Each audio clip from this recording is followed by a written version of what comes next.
Прво сакам да ви се заблагодарам вас како новинар на телевизиската куќа Мега, што е една од ретките телевизии кои ги пратат резултатите или се интересираат за овој младински или детски фудбал. Тоа е многу ретко во нашата држава, можеби една од поголемите пропусти зашто нема таков развој, толку популација не толку млади деца не се активирани во спорт, затоа го поздравувам вашето без наше барање, значи вие она што пратите резултатите од детски фудбал, дојдовте да не интервјуирате, односно да направите едно снимање на нашата школа. 2016-2017, значи во регионот наш се одржува надпреварување за детски фудбал, значи тоа се деца на возраст од родени 2004, 2005, 2006, 2007, 2008 и 2009, значи тоа се 6 старосни категории, возрастни категории и цела година се разигрува за на крајот да имаме финален завршен турнир во регионот и да извадиме победници од регионот кои ќе го представуваат Преспанско-Пелагонискиот регион на државните надпревари во Скопје. Ние скоро секоја година со неколку наши генерации учествуваме како победници на регионот, нашата школа е ЛГБТ. Ова година учествувавме со 4 генерации, тоа беа генерација 2004, 2005, 2006 и 2009 родени. До сега со успех, па и ова година можам да кажам како успешни, со успех 3 пати сме биле во овие постојање на ова детска лига од 5 години, 3 пати сме биле и шампиони на Македонија, на цела Македонија, и тоа е една од ретките школи, за разлика од клубови како што се Вардар, Шкендија или Академија Пандев и така натаму, една од ретките школи кои успева да стигне во завршниот дел на ова детска лига во државата. Ова година со генерација 2004 и генерација 2005 бевме четврти, значи стигнавме го поминавме четвртфиналето, меѓутоа наидовме и едната генерација и другата во полуфиналето со Скопски Вардар, кој морам да кажам е доста поорганизиран за разлика од минатите години и не успеавме да играме за прво место. Вардар е поделен, пошто Скопскиот регион е најголем регион во државата, е поделен, дава по двајца победници од тој регион и дозволено беше да има Вардар 1, Вардар 2, па играе и ние наидовме, тие беа прваци, да речам, и Вардар 1 и Вардар 2, наидовме и во полуфиналето на едниот Вардар, и во финалето уствари за трето место на другиот Вардар, и двете генерации. Така ни падна, така да загубивме, меѓутоа не разочаравме и јас сум презадоволен од децата, од начинот на работа. Еве веќе долги години обстануваме со овој начин на работа на врвот на македонскиот детски фудбал. Школата ни е препознатлива. Тоа е од прилика за оваа година, за надпреварувањето, значи за сезона 2016-2017, меѓутоа ние тука не завршуваме. Сега не чекаат уште поголеми обврски. Нашата школа ќе учествува на едни од најаките турнири на Балканот. Првиот турнир ќе учествуваме во Хрватска, во Велика Горица, близу Загреб, значи тоа е еден од поголемите турнири, кај што учествуваат големите школи од бивша Југославија, Звезда, Хајдук, Динамо Загреб, Сарајево, Железничар, Јувентус беше присутен, Штурм од Грац, значи многу познати екипи. Една година и таму имавме направено добар успех, второ место освоивме, па еве секоја година не канат на нивна покана, значи единствена екипа од Македонија сме ще учествува таму. После наредната недела одма заминуваме за Добој, значи во Босна, па македонските турнири, па и така натаму, така, значи не застануваме со лигата, продолжуваме со меѓународни надпревари, кај што ќе видиме до кај сме стигнати кај нас во Македонија, да видиме да се мериме и со иста возрастна деца од другите држави.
Надпреварите беа убави, ние сме шампиони со генерацијата 2004 на Преспанско-Пелагонискиот регион и учествувавме на завршниот турнир во Скопје, каде што во четвртфиналето игравме со големата Академија Пандев, кој ги поразивме со 2:1. Се пласиравме во полуфиналето, таму игравме со Вардар 2, кој не поразија, и во малото финале за трето место изгубивме повторно од Вардар 2 и сме четврто место во Македонија. Како си ти задоволен во тренинзите, како поминава цела година за тебе и кои се твоите планови понатаму? Јас сум многу задоволен од моите тренинзи и се надевам дека ќе продолжам вака како што сум и многу сум задоволен од наставниците и од екипата. Ние во регионот бевме први, но во Скопје не се пласиравме, изгубивме со Ла Масија.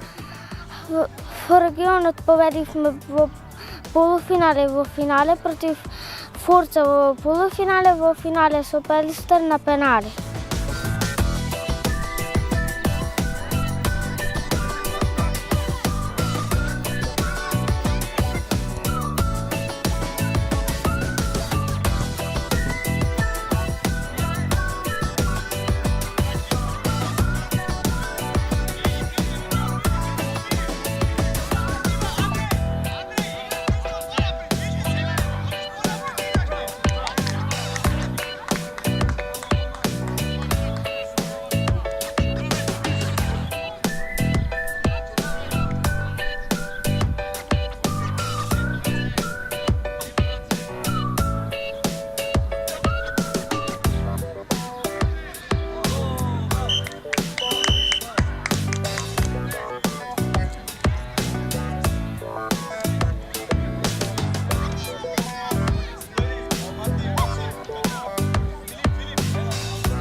Завршија тие финални, да речем, надпревари од детска лига во Скопје со забележителен успех за нашата школа. Понатаму, значи, продолжуваме со работа, нема застанување, не чекат посебно овој период јуни. Имаме доста меѓународни турнири, имаме турнири на нашата сцена, така да нема престанување со тренинзи, тренираме нон-стоп.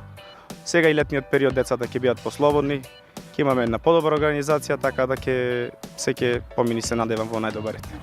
Се зголемува ли еве бројката на дечиња што тренираат посебно во овој летен период? Дали во очекува и повеќе работа? Па како што кажав и со самиот летен период, значи завршва и школската година. Децата се послободни. Има доста деца што сака да тренираат фудбал, значи има и талентирани деца. Се разбира, не е само кој ќе дојдат, знаете, талентот, значи мора и да работат. Значи се работи, се тренира, збројката на деца, значи во посебно овој период се зголемува, да речем, на некој начин, ама работата не е тешка, да речем, сепак задоволство е, па макар биле, не знам, и повеќе деца, ако има добра организација, добри тренинзи, мислам, се ќе помини во најдобрите.